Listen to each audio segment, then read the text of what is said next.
What's up, everybody? We are live from Los Angeles, California. Welcome to Liberty Smart Security's Got Your Back live stream. If you want to protect your house, your family, your belongings, Liberty is the choice to get the job done. They use the latest technology, but they do so with ease. They make it really simple. As we welcome in Daniel-Nugent Bowman from The Athletic. Daniel, how are you, man? I'm good. Long time no see. Yeah. This is, we were just at the arena together, getting set for game number 3 today between the Los Angeles Kings and the Edmonton Oilers. How was travel in for you? I was one of the lucky ones, Daniel. I got to catch the direct flight from Edmonton. I think there's one direct flight a week, and I was able to jump on her yesterday, and I got here in relatively easy fashion. How about you? I'm getting it on the way back, so I'm lucky there. But I went through Vancouver, and it was only a quick layover, skated right through security and customs again, and about as pain-free as it can be. So I have no complaints. Awesome. Just want to give a sort of a nod of the hat to our title sponsor, Liberty Security, here on the live stream. You can see there, if you use the promo code Oilers97, you will get 4 free months of monitoring. So call them at 1-866-926-7233 and use that promo code Oilers97. And you will get 4 free months of monitoring. I've been using Liberty Security to protect my family for the last 6 years, and it's a great system, really intuitive, great technology. They've got that monitoring, which you'll get 4 free months of, and it's huge. We've had to use the monitoring before, and if you've ever had to use security panel monitoring, you're glad that you have it. So the great down at Liberty, a call and use that Oiler promo code Oilers97. Okay, Daniel, lots to talk about. We have drama at the rink today. Listen, maybe playoff gamesmanship, maybe it's just scheduling inside an arena. I'm not sure. Talk about the situation with the lights inside the arena today and the Edmonton Oilers not having them turned on for their practice. We'll get to that in just a moment, but it is time to tee up tonight's game, brought to you by the Quarry Golf Course, which is now open. 27 holes of golfing awesomeness. You haven't ever been, highly recommend you check it out. It can be challenging for those of us who want that challenge. They've got lots of tee-box options as well, so it's great for people who maybe have a bit of a shorter game, and their facilities are fantastic. So if you haven't been out yet this year, highly recommend heading out to the Quarry. So let's set the scene for what happened. Daniel, you and I were at practice today. The Oilers were supposed to be on the ice at 11:30. Now, normally the Kings would be on the ice first, so in the arena would already be on, but LA skated out at their practice facility in El Segundo. So the lights in the arena were not on. Oiler players tried to come out early, and it's very common for practice to start 10 or 15 minutes early, start warming up the backup goalie, guys get warmed up. I will show you a little bit of video of what happened inside the rink this morning. When Oiler players came out onto the ice, well, the lights weren't on. So this is like 10 or 12 minutes after. This is like 15 minutes after. So about 15 minutes before practice is supposed to start, the lights on in the arena. So they can't get practice started. And then the arena workers were holding the nets there, and you can see them, they keep them moving around. Sometimes it's because the ice is still wet, and they don't want the nets to freeze to the ice. So that's fair. But what happened is Oiler players started skating by them and asking them for the nets, and they wanted to get practice going, and the lights weren't on, and they weren't getting the net. It was just kind of this funny delay. And then you can see the Los Angeles Kings. It's called mood lighting. Their Twitter feed informs everybody as they kind of had a bit of a chuckle. Listen, I don't know if this is playoff gamesmanship or if this is just the practice wasn't supposed to start until 11:30, and so the arena staff wasn't quite ready. But it was kind of funny watching the Oiler players and staff basically begging for the net so they could get going. Yeah, at first was Mikko Koskinen came on the ice and Chris Russell, 2 guys that aren't expected to play tonight. They're kind of stretching, and I don't think the arena staff knows a lot about the Oilers because Dave Manson came up and was kind of encouraging for the nets to be put in their place. And I don't think you want to mess with Dave Manson if anyone knows his career. So for the record, they did put the lights on at 25 after 11, so 5 minutes early. Yeah. So they did give the Oilers a bit of a courtesy there. Yeah, it was quite funny that Oilers were rocking and ready to go, but the arena wasn't quite ready. You probably Wasn't saw quite that a few years ago in San Jose. I remember hearing stories about that before I joined the beat. Yes. Yeah, that happened. When Todd was coaching the Oilers, they put the lights on in time, and so the Oiler players were kind of, I think Todd got involved, and they, whatever. For whatever reason, the lights didn't come on. And then what was really funny is I tweeted it that day, and I put it out on Twitter, just pointing out basically the same thing today. Hey, the lights aren't on. It's not ready. Oilers are ready to go, but they're out there early. And so when the series shifted back to Edmonton and it was the San Jose Sharks' turn to be on the ice, I was walking through the stands, and Zamboni had just gotten off, and Joe Thornton and Brent Burns, a bunch of San Jose Sharks, were standing on their bench. And I guess they'd seen our reporting or our tweeting, because Joe Thornton yells out, "Hey, Ryan!" And as I'm walking through the stands, I look, he goes, "Ice isn't dry yet, buddy. Why don't you tweet that? It's not ready to go. The ice isn't dry." And then everyone started laughing at me. And, the players think we're just being, dumb media guys making something out of nothing. But whatever, man. We're just reporting what we see. And listen, the arena staff's just doing their job. Like, they have a schedule. I talked to them afterwards, and they said, listen, nobody told us we're going on early. If they ask next time, we can try and help out. They say they try to get the lights on, but it takes a bit of time. And so they basically were just sort of saying we're doing our jobs. And so I think any thoughts that this is the arena staff being, partisan in some way, I don't think that's the case at all. These are just people that are doing their jobs. But if we hadn't seen this sort of thing before, it might be believable that it's just kind of happenstance. Sure. And the thing is, like, back at Edmonton, what's different, obviously, as you pointed out at the top, is the Oilers practice at the home rink, or they skate at their home rink. That's the only one. I mean, there is the arena, but they don't use that on game day. So, the Oilers would be practicing or skating the morning of a game there anyway. But the Kings are one of those teams, and it's starting to become a bit more commonplace around the league, where the teams have nice practice facilities away from their game rink, and it's a nicer area, particularly nicer area, and where a lot of the players live. So they like to skate there because the players are already situated there. So that's where, typically the Oilers maybe could get out a little bit early, but that obviously wasn't the case today. So just a little bit different setups that you see around the league. And Edmonton is different than. And listen, I want to address, because there's some criticism when you report this stuff. So somebody on the live stream, Rose Bowl Hockey, said you're so dramatic, making nothing into something for retweets, attention on social media. I mean, I get that people might think that's how this comes across. First of all, I appreciate the message. I don't care about retweets, and I don't care about attention. But we sit there and watch practices every single day, Dan, and it is very unusual to see a team skating around in the dark, waiting for the lights to come on, asking the arena staff if they can please have the nets.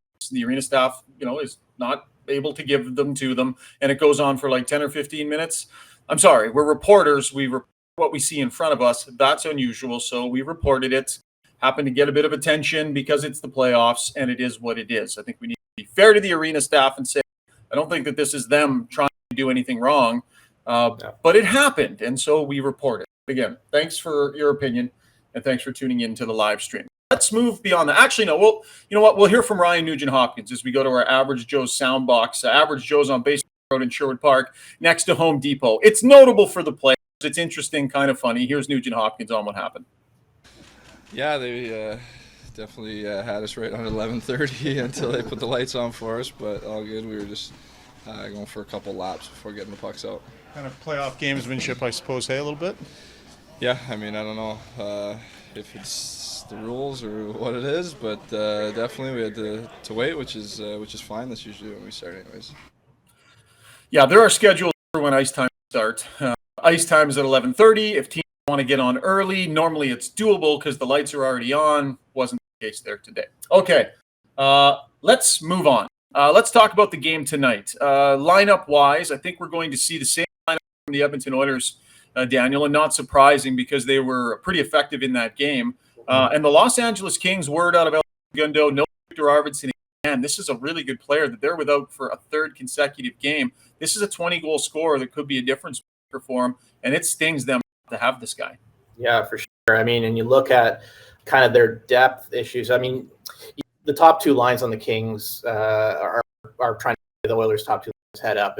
Everyone has seen that matchup kind of play out. And now obviously the Kings get last change and can really dictate the terms of that. So I think what you saw in game 2 was that newly formed fourth line with Cloud, Cassian, and Fogle really took it to the Kings' fourth line. And obviously, Victor Arvidsson's not a fourth line player or anything, but having him up in the lineup and able to drop players down, maybe give them a little bit more depth. So I think the Oilers are very fortunate getting Darnell Nurse back to start game 1. That they have all their bodies at their disposal, and that should make things give them the advantage. More so than maybe it already had heading into the series. So when you look at this Oilers team, and I think they clearly are the favorites. They have been going into the series, and I don't think anything changes. And having Arvidsson not around only adds that, don't you think?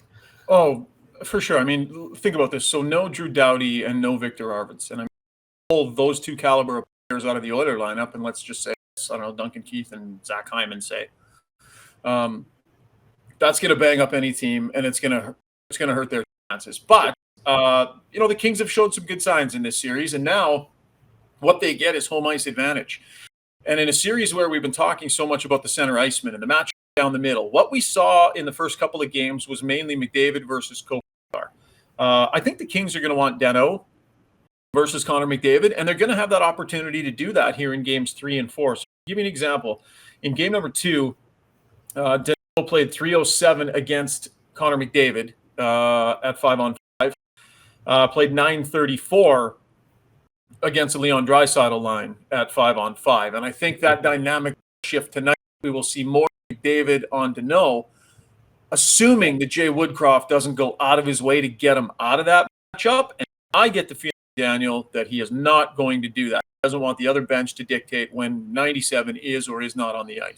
Yeah, you saw that at the midway through the first period of game 1 when there was a face-off in the King zone, and Todd McClellan put Danault on, and McDavid was skipped over his line, and Woodcroft went to Nugent Hopkins' line, and then tried to get McDavid on later in the shift as the play went into the Edmonton zone, and there's a face-off, and they put Danault right back on. So McClellan tried to kind of dictate the matchup as best as he possibly could with the last change.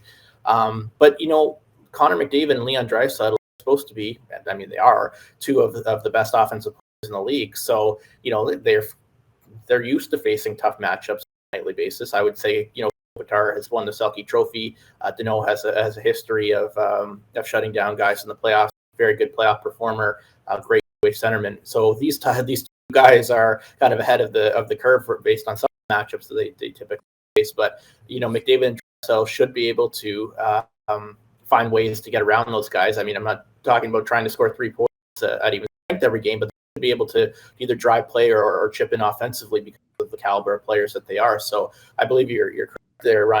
You're in saying that Jay Woodcroft, I don't think is going to go out of his way to get them away from the two respective centers that he doesn't necessarily want for them to be. I think McDavid should be able to perform well against those guys, and he'll let them kind of do what they maybe are capable of doing. All right, and just a heads up, we are getting some mentions from people that some of the audio is cutting in and out on the live stream. So as we've done from the beginning here on Guys Back, we're kind of figuring all this stuff out on the fly. So just please bear with us. Our apologies if that's the case. And sometimes our lip sync gets a little out of whack too. So if that's the case, then whatever. We'll do our best to troubleshoot as we go here. Somebody said to me, Ryan, you're a clown. So that's always, hey, the joys of live stream. People can comment on you in real time. That's awesome. Thank you. I try and be funny when I can. Generally, it doesn't really work. The power play imbalance in this series has been pretty significant. You've got the Oilers in their power play. So they 4 for 8 in the series so far, and you got LA really struggling to man advantage, but not just struggling. They give up a short-handed goal at a critical point in the game as well. Yeah. And Todd McClellan talked about his power play, Daniel. Here's what he said, quote, "Our power play is what our power play is. We're not going to reinvent the wheel on the flight home. They have to execute and get the job done. Operating at 0% and giving up a goal is unacceptable." All very obvious stuff from Todd McClellan. I guess what I wonder a little bit is, do they go back to drawing board a little bit here and maybe try and figure a few things out. He's obviously not going to tell us, but I think they probably have to try fresh looks, give it a few different looks, because it's really been inefficient and it's made a pretty big difference. Yeah, and you talked about not having Drew Doughty, and that's a real big loss for the no question. I mean, I believe it was Sean Dursey quarterback in their power play now versus, Drew Doughty. Odds are a Hall of Famer and somebody who's done that job for years. So that really throws a wrinkle in things. I think they were 27th in the league in terms of their power play during the course of the regular season. So I don't think their lack of success is necessarily a huge surprise. And you know what? Edmonton's penalty kill down the stretch was very good. Last 18 games, I believe they're over 90%. So, special teams in the playoffs, it's funny, they seem to become less of an issue because there often aren't as many penalties called. But, I mean, that's been a little bit different so far through the first couple of games of the series and in the playoffs. But if there are penalties called, it really behooves teams to capitalize on their power plays. And when you look at the Oilers, 4 for 8. And not only that, 2 of those 4 goals have come with their second unit. Right. And we all know how strong that first unit is and how important that first unit is. And now they're getting contributions from that second unit. Then you throw in the shorthanded goal that you mentioned, Ryan. I mean, the Oilers have played pretty well in this series at 5-on-5, especially game 2. And if they're dominating the special teams battle, if things don't change quickly for the Kings, it could be a fairly short series. Yeah, I mean, it's one game each so far, and the power play's made a big difference. Everyone's going to make adjustments. The Kings are going to make adjustments. Last change is going to force people to make some adjustments. It's a 1-1 series, but I understand what you're saying, and I think people feeling like the Oilers are really coming here, is that, the sense is they probably could have won game 1 if it weren't for, a bad mistake from Mike Smith. They won the special teams battle. Game 2, obviously, they completely dominated. So what are we going to see in game 3, right? Well, I don't expect this to be lopsided from here on in. This is a good Kings team. They're pretty deep. Yeah, they rely on rookies or younger players, but I think the Oilers have a pretty healthy respect for them. I certainly do. I do think it's advantage Edmonton from this point forward, given the power play imbalance and the fact that Jay Woodcroft seemed to roll his line last game. He seemed to get everybody involved, Daniel, which I think is a strength of this team when he just lets the lines roll and lets each of the players go out and have a chance to get involved and to take a piece of it. I think the group seems to thrive. Yeah, I think so too. I mean, you look at kind of the contributions I wrote about, Derek Ryan and how he was, pretty important on the penalty kill, and obviously, 13 minutes, a couple more than he normally gets. Obviously, I think the score dictates some of that too. By the time the third period was going there, on Draisaitl and Connor McDavid only played a few minutes in the third period. Not often you're going to see those guys at the 15, 16, 17 minute mark in terms of their ice time. They're usually a few minutes up.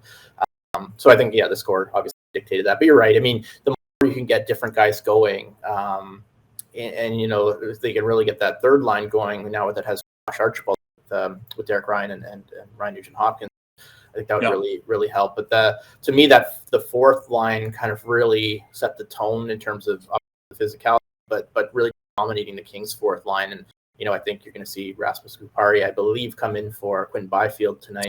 Okay. So that could change things up, because that fourth line of the Kings has really struggled and didn't get much ice time, as Jay Woodcroft just pointed out a bit in one. But then, as I said, the Oilers' fourth line really took it to them in game 2. So, if they can get something out of those bottom 6 guys, which has been kind of a common thought around here for a few years now, and that really puts the Oilers in a good spot. And are you seeing things out of the bottom 2 lines that you like, or the Oilers, you mean? Yeah, I think so. I think Cassian goes out and does what he needs to do, right? Skates fast, hits hard. Josh Archibald, the fact that they're able to have him on the road is a big break because he skates fast and he hits hard. I think their goal is to disrupt young blue liners, right? Dump the puck in smart to areas where you can go in and finish checks.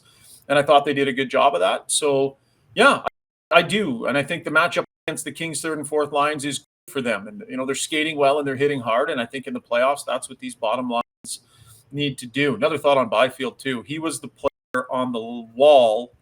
He's on the second power play unit for LA. He was the player on the wall in the zone and the puck got away from him that ended up the short-handed goal back in the other direction. So he's learned some tough lessons. Struds on the podcast the other day, talked about it. Like, Byfield is a really good young player. He's going to be a good player, but he's learning some hard lessons here, and that's understandable for a young player. So I wouldn't be shocked, as you said, to see him come out of the lineup. Back to the matchup game. We're going to go back to our Average Joe soundbox on Baseline Road in Sherwood Park next to Home Depot. If you're looking for a spot to watch Game 3 tonight, I hear the atmosphere in there for both Games 1 and 2 was fantastic.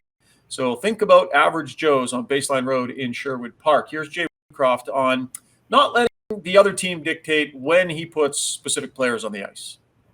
We got a lot of good players that I feel good about putting on the ice, and realistically, when you're playing on the road, the home team gets to put the last people on the ice. So for us, we're just going to continue to stay within our rhythm, not worry about anybody else, and just do our thing.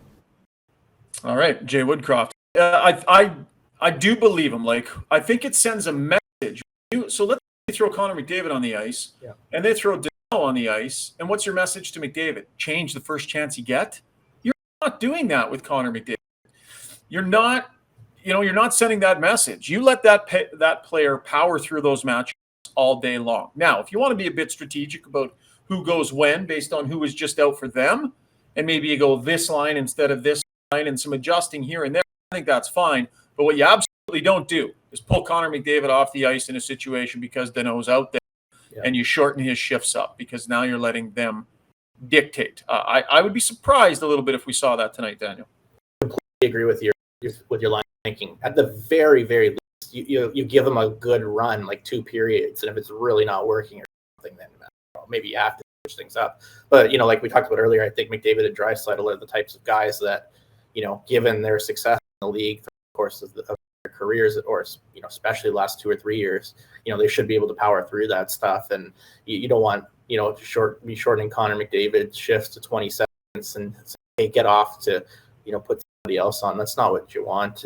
Obviously, you are trying to look for opportunities to get them away from those guys at the end of a power play, or King's power play, that is, or late in the period. He has a little bit more recently been throwing McDavid and Draisaitl together, which he had done earlier, Croft being. So you look for little spots where maybe you can find a weakness, but by no means do you want to take them out of their rhythm or shorten their shifts to get them away from guys that although they are tough matchups, they should be able to kind of break free at times. Yeah, no, I agree. All right, we're going to take we solicited questions on Twitter. We'll take a couple right now, and then we'll go, Daniel. We'll go to the Average Joe's inbox. This comes to us from Trevor Mills. Sometimes a loss, Game 1, can be a great reset. With how they play Game 2, do you feel this can be carried through this series and into the next? Oh, he's getting ahead of himself. Honestly, I see a conference final in their future. How far do you have them going? Okay, prognostications and such. I mean, listen, I do think that they can carry this through into tonight's game. What they did the other day, I mean, that was the Oiler team that we saw for the last month and a half, 2 months of the season, the game they laid down. So, yes, I do think that they have access to that game. They've shown that they can throw that out there, and they didn't in Game 1, which is a little bit outside the norm. As for how far they can go, I mean, let's see. Calgary Flames, watching that series against Dallas, 2 goals in 2 games, like the way they're playing defensively. Can they get past a team like that? I'm not sure. I do believe the Oilers can get by the LA Kings here in the first round, and then tough to say against the Calgary Flames if that's the way it goes. Yeah, I think I'm more bullish on them maybe than you, because I did pick, I believe I picked the Oilers in 5 we did some prognostications at the Athletic, although I hardly remember what I did yesterday, so I think I have that right. And so that, I mean, if they win the next 3 games, that's obviously what would happen. I think that they can do that. I mean, it's obviously tough now that they don't have that buffer to do it in 5, but I think they can do that. And then next series, I mean, let's not even give them the sure thing of playing Calgary. That series is tied 1-1 with Dallas, and obviously had some tough games against the Stars this year. But you know what? So much of the playoffs is based on matchup and health, and if this team can be healthy, healthy and play the way they have under Jay Woodcroft since he took over, you never know with this team. They've even played Colorado tough. So, nothing would really surprise me with this team, given what we've seen in the last 3 months or so. Would I put them as the favorite if they were to play Calgary? No, but they played well enough, aside from that one debacle game in Calgary, to prove that I think they could at least hang with that team, and you never really know. So, I would say bullish on the series and cautiously optimistic going forward. Yeah, credit to you for putting those prognostications out there. I don't think I actually did, either on the radio or on the podcast here, actually make a prediction. I too had a 5-game series, though sort of feeling like maybe that was disrespectful to the LA Kings a little bit. But I had them at 5 games, and excuse me, I feel that a conference final is within this team's reach. Not 100% sure if they're going to get there or not, but I felt that was within their reach. So we will see how it goes. YEG go back to the Average Joe's inbox, says Oilers seemed to be shooting up high on Quick, a ton in game 2, and scored some good goals there. Anything to this? What did you see, Daniel? Well, the one goal that really stood out was the Jesse Puljujarvi goal on the, I believe, 2-on-1, and Connor David set him up. I think Quick was maybe a little slow across on that one, and that was, certainly put the game well out of reach. But Quick's known for being really good down low. I mean, he's get across the net very well. He's very flexible and moves well in net. Typically, that's so. I think high would be a spot where they'd want to go. I haven't quite noticed that quite to the effect that the commenter has or questioner, but I think that there is maybe something a little to it in terms of Quick being a very good goaltender down low, and the Oilers maybe wanting to move him around and look for some spots. What have you seen out of that, Ryan? Yeah, I mean, wasn't the same performance in game 2 that we saw in game 1. Game 1 he was like vintage Jonathan Quick. Game 2 came back down to a little bit. Thought the Oilers were better with their shot placement, to his point. We'll see. The goalie battle's 1-1, right? We all know that. It's 1-1. And so too is the series, and that shouldn't be surprising. It's a critical matchup. So maybe up high on Quick. He moves great down low. He's got great pads, moves around really well. So we'll see if that's something I exploit tonight. Awesome, Dan. Thanks for taking some time to do this today. I really appreciate it, buddy. We'll see you for the pregame meal. By the way, LA, you covered games here before? I've been to a couple. Yeah, I know it's typically pretty good. How about the ice cream bar? Yes. Ice cream. I've heard things may have gone a little downhill post-pandemic, but okay. But we'll see. I hold out hope. We'll reserve judgment, long as the lights are on when we get into the media room, so we can eat on time. That would be that's. Thanks, Daniel. We'll have some nice atmosphere. Yeah, exactly. Some nice atmosphere. Daniel, we'll see you at the rink tonight. All right, take care. See you soon. Yeah, that is Daniel-Nugent Bowman of The Athletic, and that was teeing up tonight's game, brought to you by the Quarry Golf Course, which is now open. 27 holes of golfing fun. If you have never been, I highly recommend that you check it out. It's challenging for those who want to really test themselves, but they've got lots of different tee box options. So if you're golfing with somebody whose game is a little bit shorter, the course is manageable for golfers of all abilities. And they've got an awesome practice facility out there too. You got to love when you can get, I love to go early. I'm like a 45-minute early for my round guy. Got to get all the clubs, at least a few practice shots in, and Corey's got you covered on that. They got a really nice practice facility. I love the carts too. I don't know why. I really pay attention to the quality of a golf cart when I go to a course, and they've got really nice, comfortable, well-stocked carts. So, I don't know. Maybe it's just me. That's one of those little things. But once again, that was teeing it up courtesy of the Quarry. All right, it's going to be fun tonight. The games have been pretty entertaining. We're seeing a fair amount of scoring chances, a fair amount of goals. How will home ice advantage and last change affect things for the LA Kings? We'll see. It's been a bit of a chess match at times, though Jay Woodcroft got away from that chess match in game 2, and maybe that was for the best. We'll see if he wants to engage in it tonight or just roll the lines. That chess match we will pay close attention to, and plan is to drop a podcast tomorrow morning breaking down everything that happened from game number 3. So make sure you download us, subscribe, that you click into the podcasts on your phone. It's just sitting there waiting, ready to go. We appreciate your support to this point. Big thanks to our sponsors, as always, Liberty Smart Security, our title sponsor here on the live stream, Quarry Golf Course, average Joes if you're looking for a place to watch the game tonight. This live stream will be transferred to the podcast stream as well. So if you missed some of this and you want to hear the whole thing, you can either watch it here on Twitter or YouTube, or you can download it in our podcast feed as well. Thanks for tuning in, folks. We will check in after Game 3. Will the Oilers be up a game or down a game? Trying to regain home ice advantage in the series. It's going to be fun. We'll see you soon. Cheers.